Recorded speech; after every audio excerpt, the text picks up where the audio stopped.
It's really lovely to be here, and I've been travelling through the States for the last 4.5 months. As my partner says, I've got 42 sleeps to go, or 45 sleeps to go before I go home.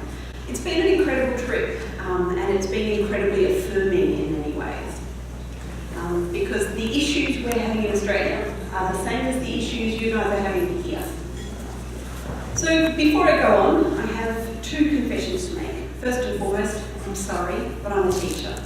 I apologise for that, because I think sometimes when we're trained as teachers, we forget that the child and the play comes first.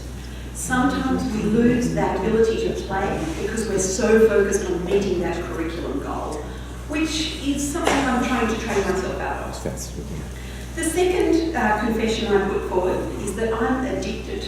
I'm addicted to that light bulb moment for the child. You know that moment. It's that moment, and someone described it earlier as that wow moment. It's the moment that eyes light up. It's the moment that they want to ring mum and dad and tell them what they've found. It's that moment of light bulbs and lightning and sparkles and dust. For me, that great learning moment, that wow moment, that engaged moment is what learning should be all about, whether it's in a school context or a prior to school context or a home context. So even though I confess that I'm a teacher, I want to come to it from that philosophy of trying to get those wow moments. And for me, that mostly comes through when we have tasks that are child-centred, when we engage the children as participants in their own learning. And you guys know all of this. As someone said earlier, I'm preaching to the choir. You know that this is important. What's tricky is when we look at educational apps, we sadly revert to this. Now, for those of you who've been in EdTech for a long time, this is a Bruckman quote from 1999, who said the risk of educational technology is that we're covering broccoli in chocolate, and the children will see through it. That's the big risk that we're trying to deal with here. So it's not my quote, it's Bruckman. I just really want to get that in place. What we need to do is we need to take time to move beyond chocolate-covered broccoli into the new era. We need to remember that there's a risk of chocolate-covered broccoli and move beyond. So for my sins, I was encouraged to do a Ph.D, and I did that Ph.D in robotics, in simple robotics, in fact. And although simple robotics are vaguely boring, vaguely exciting, vaguely boring, I can oscillate between the two. What fascinates me with them is that they only work when you have that wow moment. They only work when the task and the child come together in this ephemeral moment. Now sometimes those tasks are generated by the children, sometimes by the teacher. Rarely though in robotics is it generated by the toy. When we look at interactive multimedia though, it's a completely different playing field because you are changing play patterns. The interactive media that we're talking about is changing the way children engage with their play toys, and it's changing the way they come back to the screen and that to and fro. So let's pause for a second, grab your lasers. Who do you design for? So we've got first to 5, kindergarten to year 6, or elementary school year, high school, 7 to 12, and multiple ages. And the person that's over by the exit sign there, you better figure out what you're doing. So part of what I've been doing in terms of my research is an analysis of popular apps. And we've got a statistical perspective on what is popular, and we've looked across the US, the UK, and Australia. In part, this has been done with my colleague, Dr. Christy Goodwin, which is always good fun to work with great people. When we look at these things, we would start to question this whole idea of popular. What is popular? Why are these things popular? Why are parents downloading them? Why are they being purchased by teachers? And in particular, we're just focusing in on educational apps, okay? Now, that popular statement for me is a big question mark because I think we can falsely inflate popular ratings, and we can do that pretty easily by having a 99-cent sale. I'm not looking at anyone in the audience who's currently doing that now. Because as soon as you do that, you have an inflation in popularity.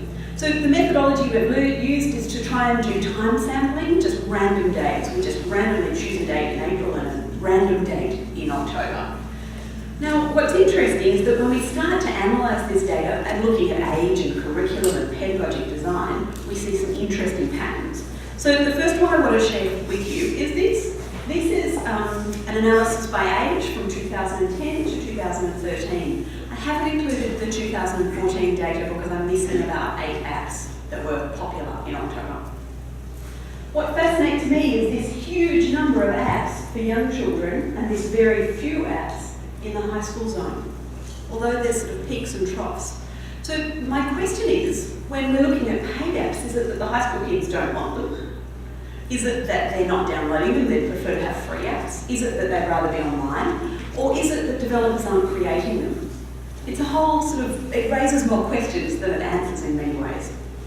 All right, another quick laser. What subject area do you work in? What curriculum area is your focus? Now, I should point out that multiple areas means you're covering more than one curriculum area. So it could be English and maths, science and maths, etc. We should have given you 2 layers, or 2 lasers, or 4. Interesting. Miscellaneous is also fascinating because that's where we see some general learning. Weirdly, the apps to do with driving testing and perception testing are constantly rated in the top charts in the UK. Fascinating. They're really into their driving apps there. So miscellaneous could cover that. It could also cover things like dramatic play, because where do you put dramatic play if you think about curriculum? It's a little bit flawed as you look at curriculum in that way. When we look at the stats on them, this is what we find. Economics and history, foreign languages, geography, they're not being downloaded as much, they're not as popular. The question could be why, or the question could be they're not popular, there's no interest, or indeed the question could be again, are app developers working in this area? Some people use this as an analysis point for opportunities. I don't intend it that way, I just intend it as a snapshot of society at this time. And again, we've got the time over years. Fascinatingly, 2013 had a massive jump in multiple curriculum, and we think that's because a number of apps were allowed to be in the education section that previously weren't in that section of the App Store. I should clarify with this, we're looking at Apple and Google Play. Those are the 2 platforms we've aggregated. So when we come down to look at Australia, how does this fit with them? The interesting thing is that the statistics for Australia and the UK and the US are almost parallel. There are such similarities between the 3 that we could in fact be starting to say it's not about Australia or the UK or the US. In fact, it's about a global world, that we need to start thinking more about this international concept. The App Store has no borders, it has no geography, and we have to start looking at our apps as available and content appropriate for everyone. Now, when we do our app analysis, we've chosen very specifically 3 predominantly English-speaking countries, and we've done that basically because we're ignorant and we don't speak many languages. That's our sort of decision, and we again acknowledge that's a limitation. So let's delve a little bit deeper into Australia, and some of this comes from a study that we're currently collecting data on, and some of it comes from just working in the field for a long time. Last laser pointer, which do you think is iPad? Which do you think is Android? Which do you think is Windows? Have a look at this. This is data from August about tablets and the software platforms that they're running. So let's go with which do you think is Android?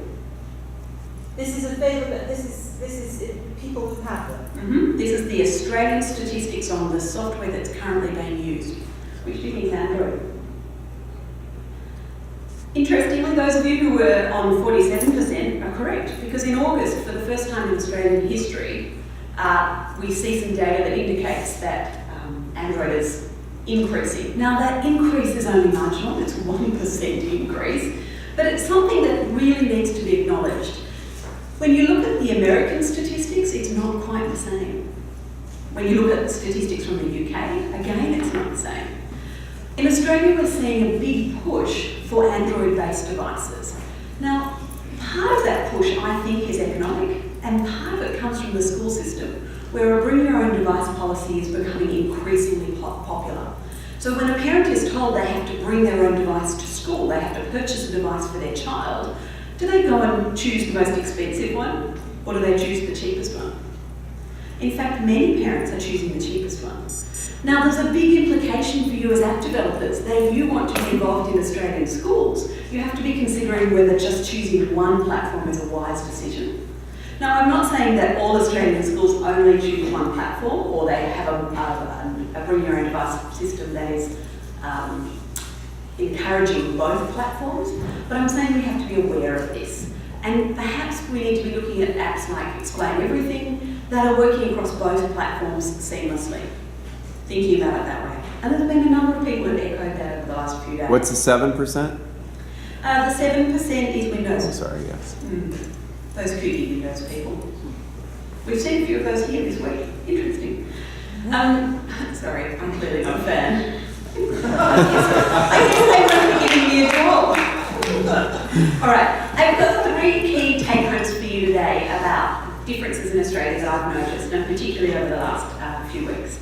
Some of them are similar to what you're seeing in the States, and others are, to me, a little different. The first one is that we're having dramatic digital divides. I'm currently involved in data collection on a study with independent schools across the whole of Australia. And what fascinates me is that some schools have so much, some children have so much, and others have very little. And the school or the parents don't have the funds to purchase these devices. We've seen some great presentations on that from a social justice perspective as well. But for us as educators, there's a big implication there. What happens to that child who doesn't have the device? Now, that device is not only about hardware and software and being able to purchase it, it's also about network and Wi-Fi access. Australia is a huge country, and we still have significant issues with broadband access, particularly in our rural and remote areas. We're also seeing system-based issues where different states, schools, curriculum bodies are not allowing certain types of apps. Part of that's the reason we're focusing on the education section of the App Store, because there seems to be a more welcoming acceptance of educational apps, and we use that in inverted commas because, as you know, some of them aren't so educational.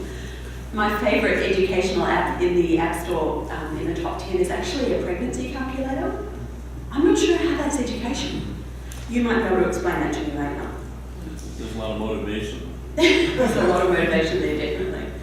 The second thing I want to chat through very briefly is that in Australia we're seeing very different needs and wants and desires from teachers and from parents. Parents are still concerned about healthy media use, and that's a big thing that's coming up from Australian parents, whereas teachers just want to get on and move forward. That healthy media use is actually quite a big argument, and I think it's something we have to consider as app developers. I'd encourage many of you to put in a little timer system in the settings, not necessarily there for all time, but just in the settings at some stage so that parents have the option of giving children a warning in 5 minutes you're going to need to turn off, or at the end of this level we're going to need to turn off. Not ideal, but just thinking about that healthy media use. How do we promote good media use? We've also got teachers, of course, and you've seen this metaphor before, that are like this. We've got our leaders, we've got our sharp ones, we've got our dead wood. Oh, I didn't say that out loud, did I? We've got our wood, who are slightly more reluctant to use them. They would use technology if it would work beautifully. We've then got our rules. Is that how we say that word? Fascinatingly, they're holding on to the past, trying to hold it all together, and our erasers. I see in the States you've got more leaders, sharp ones, and wood. In Australia, we've got some teachers who are still very reluctant. If you're unfamiliar with that metaphor, I'm happy to share the slide with you. It's not my analogy, but I'm happy to share it with you. We've also got a disquiet that's growing in our schools, where teachers are wanting to move away from a linear curriculum approach, and they're wanting to move into new things. Partly, that's driven by these things that are coming through, by project-based learning, by the desire for higher order thinking, inquiry learning, and design-based thinking. So Make Movement, STEM, STEAM and STREAM is also having a huge impact in schools in particular, whilst in prior to school settings, the whole child and habits of mind are coming up as very big themes. So moving beyond just set or linear curriculum into models of curriculum that encounter multiple areas. So STEM is science, technology, engineering and mathematics. It's and STEAM is science, technology, engineering, arts, and mathematics. And stream? And stream whacks a little R for reading in there. Robotics. No, reading. Reading. Reading. I read it as robotics once. Yeah. That linear approach to learning worries me, and we've got many apps that have that linear approach to learning. Goal, task, finished. In fact, learning looks a lot more like this. It's not linear, and we have to, as app developers, start recognising that we need to move beyond this linear approach. I'll skip through that because that countdown's gone scary on me. When we look at apps, we have many apps that are coming up as instructive apps, and in Australia this is a big theme, that teachers are using apps that come, teachers in schools are using apps that are specifically instructive. They're often drill and practice. That worries me, and although we see a slight shift away from that reliance on drill and practice, I think as app developers we need to see that there's an opportunity for different types of apps. We're also seeing very few apps over this end in the creative and constructive end, and we've seen some brilliant demonstrations of those in the last few days. And of course a middle category of manipulable. What we're looking for is for closer curriculum alignment and closer pedagogic links. And sometimes teachers are struggling with how they make those links. Teachers are worried about how they get to those spots, because they're not often sure. They'll look at an app and they'll say, well, is it to do with fluency, for example, drill and practice maths apps? Or is it to do with letter sound recognition? How do I align my pedagogy and my curriculum to what's going on? So my next tip for you is to consider taking greater steps to make that curriculum alignment clear. Some apps are doing that beautifully, using regionality features to link to specific curriculum. Nice idea. Or, as we've just seen with the houses, using a booklet that goes with it. Fascinatingly, in Australia, teachers do read the manual, which surprises me because I never read a manual. The other big trend we're seeing is coming across as powerful from an Australian perspective is higher order thinking, and we've referred to this so often. In fact, it's in your handout, where there's a desire to move beyond just low-level remembering understanding into higher order opportunities for creating and evaluating. It worries me when we do our analysis of the App Store from an Australian perspective that we have such an enormous number of apps that are popular that are in those low-level thinking areas. Interestingly, the US has similar results. The UK is slightly different. You've got slightly more apps that are in the manipulable and constructive zones that are enabling higher order thinking. Here's another representation of Bloom's. Where they're putting creating is where we should be starting, which for me as a teacher that seeks that wow moment, I know that most of my wow moments have come when we start with the creative process. So as I finish up, magic is magic. It doesn't matter whether it's magic in Australia, the UK or Japan. Magic is magic, and that's what we're searching for. So if you're designing for an international context, I'd encourage you to really start to think about these things. I'd encourage you to think about regionality. Someone mentioned a broad accent this morning coming from the south, somewhere. Yeah. Y'all are correct on that. You all are correct.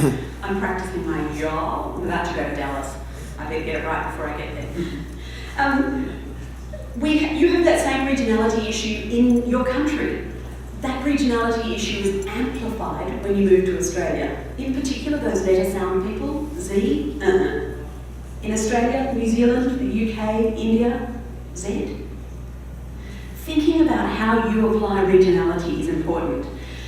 That device agnosticism is also important because in different regions you're going to see different devices that are appropriate. As Warren said repeatedly, make sure you've got a strong pedagogy or philosophy of learning, that theoretical approach that you take is clear and that permeates all of your apps.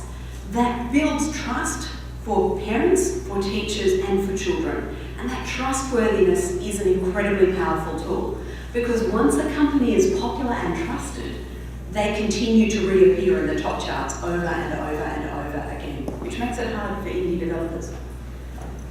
We need to consider play patterns as well, and we've heard some brilliant conversations around play patterns and how we enable interactions beyond the screen and with other children.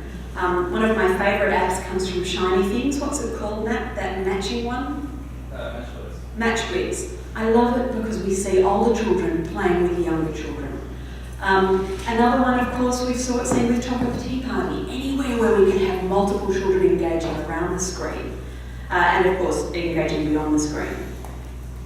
I encourage all of you to consider that linear process and really reconsider whether that's going to work. We've seen many apps presented in the last few days that avoid that, and one or two that still do it. And lastly, I really want you to move to a position of enabling cognitive conflict and iterative thinking. My magic occurs when a child can come back and retry and revisit and go again. Dust happens for me when the child can't revise their thinking. So thinking about that thinking process and how children construct knowledge. We call that cognitive conflict. Warren referred to it as cognitive dissonance. Was that your phrase? Disequilibration. It's tough. Disequilibration, thank you. I'll work on that one. So as we think about dust or magic, I want to leave you with one last quote, and that's from Maya Angelou. That we do the best you can until you know better. When you know better, you do better. That's the zone we're all in, whether that's in Australia, the UK, the US, or anywhere in this global world. I'll leave you there. Thank you, Kate.